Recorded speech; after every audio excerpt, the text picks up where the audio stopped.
Page 3 now. The U.S. economy continues to struggle, but the auto sector is one bright spot. October sales are up. Domestic auto sales increased more than 6% last month. However, in Japan, there is a wrench in the auto industry there. Japanese airbag maker Takata is apparently making defective equipment, forcing millions of recalls. So executives at Takata are now begging for forgiveness. Also forecasting the monetary pain it now faces, expecting an annual loss of $219 million. The company has a major image problem, now known across the globe as the company that produces faulty goods, requiring massive car maker recalls due to safety concerns. But the company is seeking to salvage its brand, saying it has not heard of any orders being canceled for the second half of the year. Reuters' Mari Saito was at the press conference. The company does seem very apologetic, although reporters were asking the executive during the press conference and after, when is the chief executive going to hold a press conference and explain this fully to consumers? Now, Takata dominates the global airbag market with about 1/4 market share.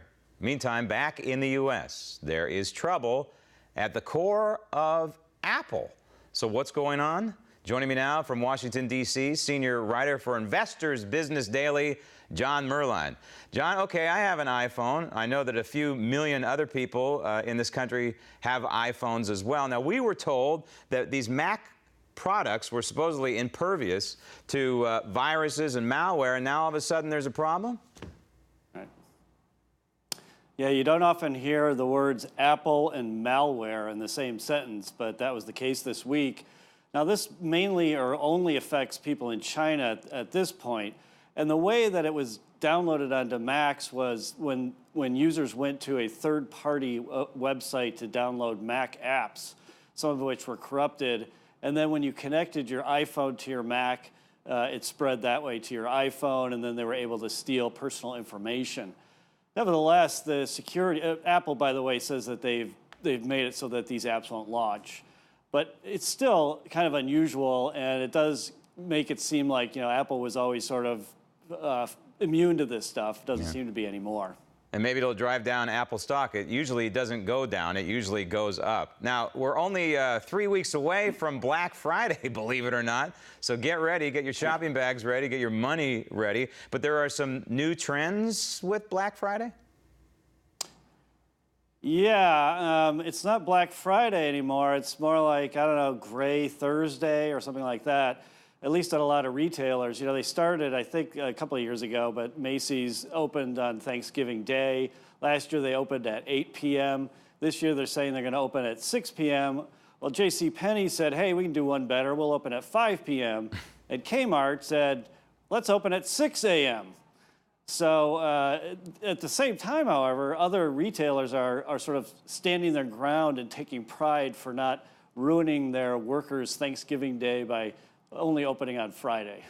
Good for them. We've had some good news at the pump recently. Gas prices went down well below $3 a gallon in some areas. This obviously is residue from dropping oil prices. Yeah, oil prices are now down to about $77 a barrel. And amazingly, the average national retail price for gasoline was under $3. And that's the first time since, I believe, December of 2010 that the average price was below $3, according to the Department of Energy. Also dropping, which may not be so much good news, is home prices across the country. Yeah, they ticked down last month a little bit. Prices have been kind of soft in the housing market. So not a terrible thing, but not a good thing. And, of course, we're looking at interest rates possibly going up in the new year. That's expected, correct?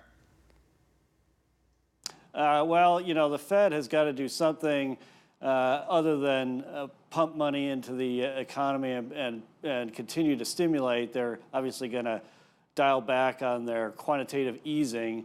And depending on how the economy goes, yeah, they might bump interest rates up a bit. Okay, so overall, when you talk to Americans, survey after survey recently will tell you that there's a lot of pessimism out there. I don't know if there was a one-to-one correlation between the voter anger, which was very high going into this election this week, with this pessimism about the economy, but clearly a lot of Americans believe we're still in recession. Yeah, you know, President Obama has spent the last 2 years really talking up the economy and how great everything's going, but voters clearly didn't buy it. 70% of those polled after they left the polling places said that the economy, basically they said it stinks, and 78% said they're worried about the future of the economy. Now, IBD has done its own polling, and we found that almost half of the public thinks that the economy is still in a recession, which is truly remarkable since the recession ended more than 5 years ago. So overall, how are the markets reacting to the Republican win on Tuesday, and did they already build it in? Did they build in a Republican victory? Well, if they did, they had a little bit more enthusiasm left because the Dow jumped 100 points on the day after the election. It's up again today to new highs, new all-time highs. So clearly the traders were enthused by the Republican victory, and you know, they're pro-business. They're talking about cutting back on regulations and other things that will help businesses, so it's understandable. And who knows, maybe we'll get corporate tax reform. You never know, but I'm not going to hold my breath. John, thanks.